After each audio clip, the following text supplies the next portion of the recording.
Petite ville comprise dans l'Auxois. Pendant des siècles antérieurs, elle fut le siège d'un bailliage particulier.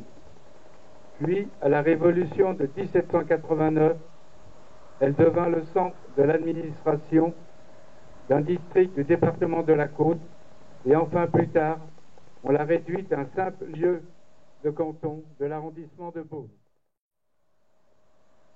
Son bailliage, qui s'étendait sur 10 lieues en longueur et 5 en largeur, et dont le ressort comprenait les bourgs importants de Pouilly-en-Auxois, de Châteauneuf et de Saint-Bernon, et 54 autres communautés, était ainsi composé d'un lieutenant civil, un lieutenant criminel, un procureur et un avocat du roi, avec un greffier en chef, un commissaire aux saisie réelles, un receveur des consignations. 5e régiment d'infanterie. Navarre.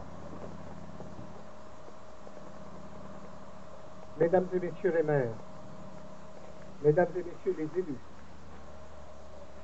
mon commandant, mesdames et messieurs les présidents et présidentes d'associations patriotiques et d'anciens combattants, mesdames, messieurs, nous sommes aujourd'hui ici, sur les lieux mêmes de la bataille d'Arnay-le-Duc, où il y a 447 ans, Henri de Bourbon, prince de Navarre, premier colonel du 5e régiment d'infanterie, dénommé Régiment des Gardes de Navarre, tout juste âgé de 16 ans, a eu son premier haut fait d'armes à la tête de ce même régiment et qui le fit entrer dans l'histoire de France.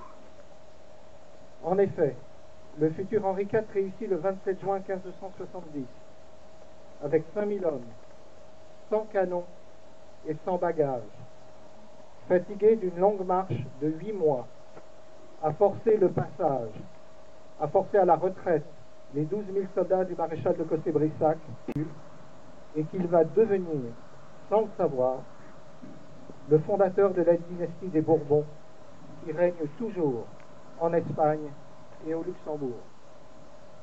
Mais me direz-vous, pourquoi cette cérémonie cet après-midi? Oh, loin de moi, je vous rassure, de raviver une quelconque guerre de religion. Mais il se trouve que nous sommes une amicale régimentaire et non une association d'anciens combattants. Les amicales régimentaires sont adossées au régiment de l'armée de terre française et dans leur statut, elles ont notamment la mission de pérenniser la mémoire de tous les soldats morts pour la France depuis la création des régiments, et ce, tout au long de l'histoire de notre pays.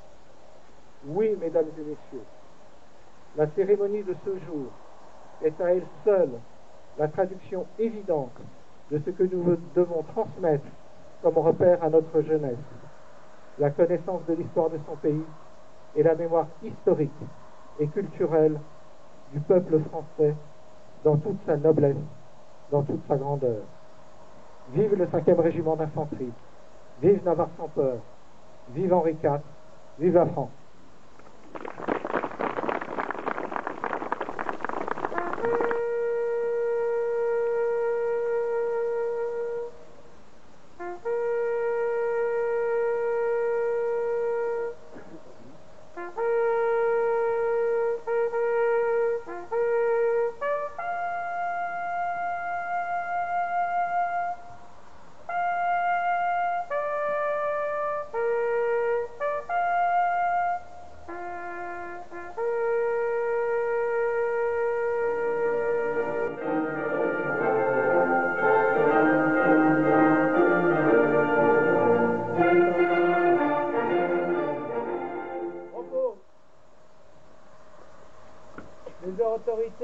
maintenant saluer et remercier les porte-drapeaux au son de la marche du 5e Mairie.